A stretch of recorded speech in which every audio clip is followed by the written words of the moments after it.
Tape www.suividécole-au-sénégal.com.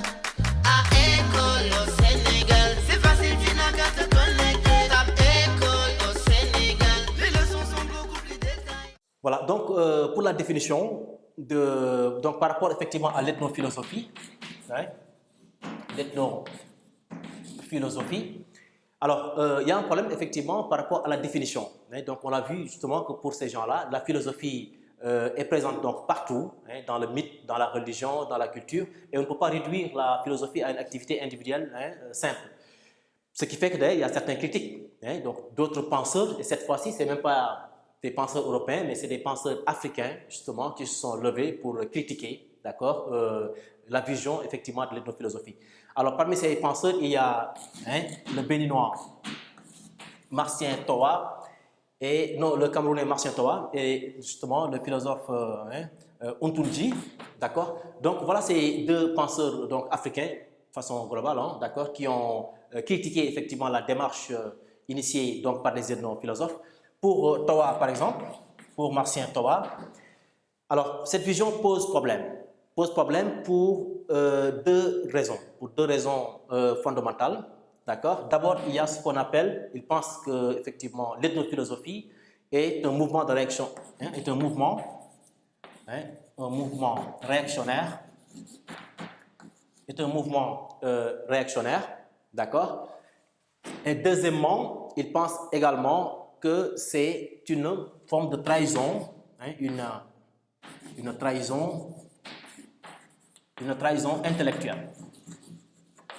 Une trahison intellectuelle. Pourquoi? Pourquoi l'ethnophilosophie est considérée justement comme un mouvement réactionnaire, un mouvement de réaction? Donc, il pense qu'en réalité, c'est des intellectuels africains, hein, qui, parce qu'on a dit que l'Afrique n'avait pas de philosophie, de civilisation, eh bien, ils se sont levés pour prouver à tout prix que les Africains avaient une philosophie, avaient une culture, avaient une civilisation. Donc, c'est en fait un comportement réactionnaire, comme la négritude, hein, comme le panafricanisme, d'accord, par exemple.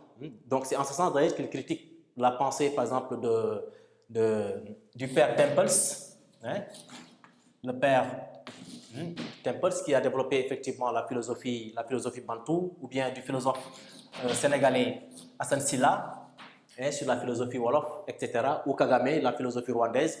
Hein, donc, il dit que tous ces gens-là, en réalité, ce qu'ils développent, hein, n'est pas tout à fait de la philosophie, parce que c'est des pensées de groupe, c'est une forme d'ethnologie, d'accord, d'anthropologie, de sociologie, mais pas de la philosophie.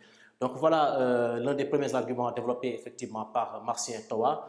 L'autre argument, c'est que cette ethnologie, ethnophilosophie, donc, est considérée comme étant une trahison intellectuelle, puisque en réalité, l'ethnophilosophie n'est ni philosophie ni ethnologie.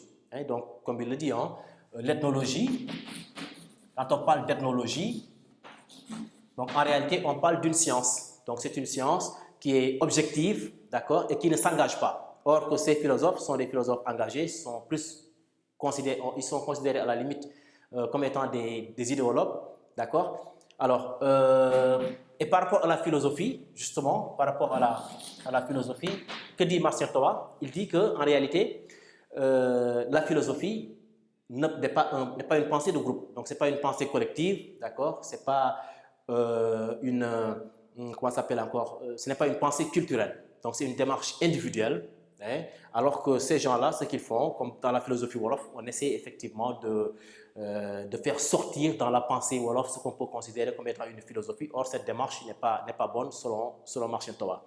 Alors, en dehors de Martien Toa, Untunji aussi a développé un argument fondamental à ce niveau pour critiquer la démarche des ethnophilosophes. C'est surtout lui par rapport à l'écriture. Donc, on dit que l'Afrique n'a pas de philosophie parce que l'Afrique n'a pas de tradition écrite. Alors que la philosophie, c'est d'abord et avant tout une littérature d'intention philosophique. D'accord? Alors, cet argument pose problème, bien sûr, hein, puisque, en réalité, aujourd'hui, on parle de philosophie orientale, on parle de philosophie islamique, on parle de philosophie chrétienne, alors que toutes ces traditions, en réalité, au tout début, hein, ce n'était pas une tradition écrite, donc c'était vraiment de l'oralité. Hein, on sait que Jésus n'a pas écrit, Bouddha n'a pas écrit, Mahomet n'a pas écrit, et ainsi de suite. Et même Socrate, hein, par rapport à la philosophie occidentale, Socrate, qui est le père de la philosophie, n'a pas écrit. Donc l'écriture n'est pas un argument valable pour dire que l'Afrique n'a pas de philosophie. hein, puisqu'il y a beaucoup de traditions aujourd'hui philosophiques, hein, on le sait, hein, même par rapport à la philosophie occidentale que je viens de dire, les premiers grands ouvrages de l'histoire, à savoir Iliade et Odyssée, hein, Odyssée et Iliade, hein, écrits par le grand Homère, en réalité, ce n'est pas des ouvrages au tout début, ce n'était pas de l'écriture en tant que telle, donc c'était vraiment dans la tradition orale, hein, au tout début, hein, etc. Donc l'écriture n'est pas un argument assez valable. L'autre point, hein, c'est aussi l'Afrique. Effectivement, les Africains ont une tradition aussi écrite, si on regarde bien, surtout avec la tradition arabe. Hein? La tradition arabe. On sait que l'islam est entré en Afrique pratiquement vers le 10e, hein, 11e, enfin entre le 11e et entre le 9e et le 11e siècle. On dit même que l'histoire est entrée au Fouta, hein, nord du Sénégal, vers 1010, par exemple. Donc, ce qui veut dire que cette tradition écrite, elle était bien ici en Afrique. D'accord? Alors, bien sûr, la question mérite d'être posée. Est-ce que c'était une tradition écrite philosophique? Bien sûr, mais ce qui est clair, c'est que les Africains ont écrit en arabe, ils ont développé leur pensée, ils ont développé leur culture, et ils ont même développé des théories scientifiques. Hein. Je vous renvoie tout simplement aux écrits de Cheikh Moussa Kamara, qui est très connu, hein, qui habite justement au Sénégal, à Matam. Hein, Cheikh Moussa Kamara, qui a écrit beaucoup de choses sur la mathématique, sur l'astronomie, etc. Nous avons aussi Cheikh Moussaka, etc. Donc il y a beaucoup de penseurs ou de savants africains qui ont écrit, d'accord, mais dans la langue arabe. Alors, on avait aussi l'université de Sankolé, hein, qui était à Tombouctou, et c'était une université qui avait plus de 25 000 étudiants, hein, à Tombouctou. Et donc cette tradition écrite, elle était bien présente en Afrique. Hein, donc on voit tout ça dans les traditions, dans les livres historiques de Ibn Battuta, d'Ibn Khaldun, hein, etc. Donc tous ces gens-là ont fait des témoignages sur cette culture et cette tradition écrite africaine, effectivement de langue arabe. Mais par idéologie, par politique ou que sais-je, justement, les savants occidentaux ou les eurocentristes, hein, si je peux m'exprimer ainsi, ont préféré, hein, occulter cette, on va dire, ce côté, hein, historique.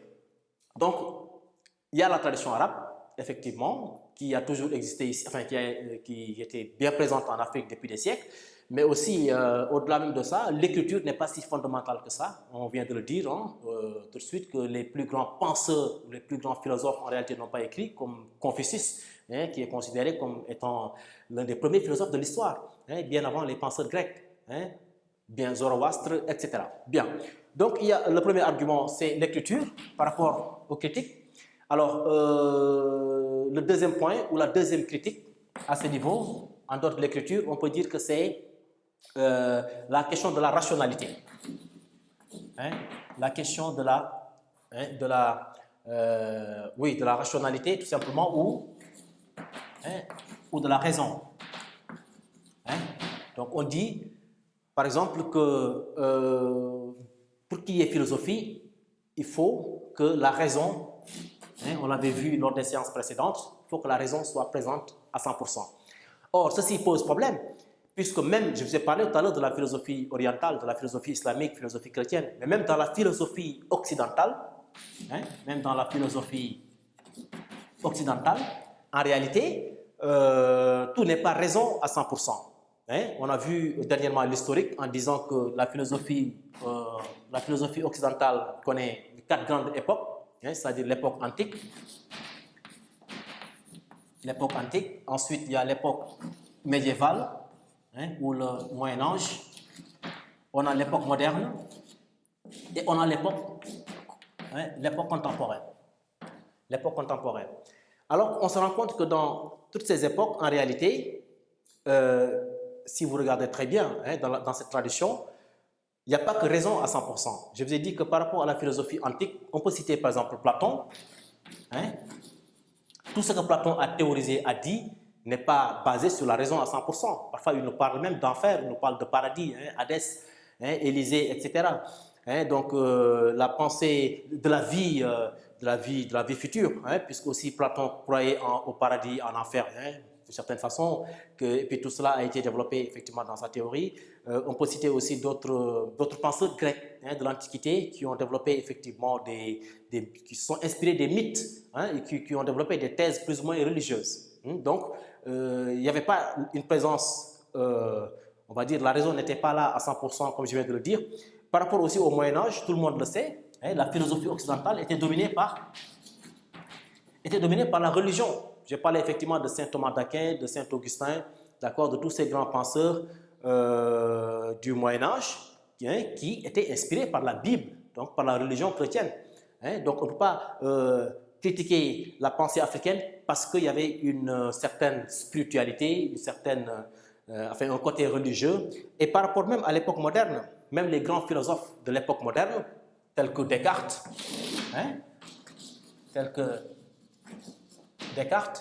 ou Nietzsche. Descartes, par exemple, lorsqu'il a écrit son célèbre ouvrage, Le discours de la méthode, dit clairement avoir reçu effectivement une forme de révélation, donc de songe, ce qu'il appelle les songes du 10 au 11 novembre 1619, si je ne me trompe pas, d'accord. Il a reçu une forme de mission venue d'en haut, et c'est pour ça qu'il a écrit son livre qu'on appelle Le discours de la méthode. Enfin, on sait que tout cela en réalité n'est pas rationnel. Quand on parle de révélation, quand on parle de songe, etc., etc. En dehors de Descartes, on peut citer aussi le cas de Nietzsche. Lorsqu'il a écrit son célèbre ouvrage Ainsi parlait Zarathustra, lui aussi il dit pareil, Nietzsche. Donc, il dit effectivement qu'il a reçu, il a eu pratiquement des visions, d'une certaine façon, à Silmaria, dans le village donc, de Silmaria. C'était en août 1881. Et c'est là où il dit qu'il a reçu lui aussi une forme de mission. Et c'est pour ça qu'il a écrit Ainsi parlait Zarathustra, qu'il considère comme étant le 5e évangile. Qu'il considère comme étant le 5e évangile. Donc tout ça, effectivement, pose problème. Pour vous dire que la spiritualité, la religion, effectivement, a toujours accompagné la philosophie. C'est pas tout le temps que rationalité, tout le temps que raison, d'accord. Il y a effectivement, quelque part aussi, un peu d'inspiration, un peu d'idées, qu'on peut tirer directement des mythes ou des religions. Donc voilà les quelques réponses ou les quelques critiques apportées par rapport à ce qui nie l'existence d'une philosophie africaine. Voilà donc en gros effectivement ce qu'on peut retenir à ce niveau. Maintenant, cette critique ou ces critiques ont plus ou moins créé une certaine révolte, une certaine, on va dire, une certaine révolte vis-à-vis des penseurs africains. www.suividecolosénégal.com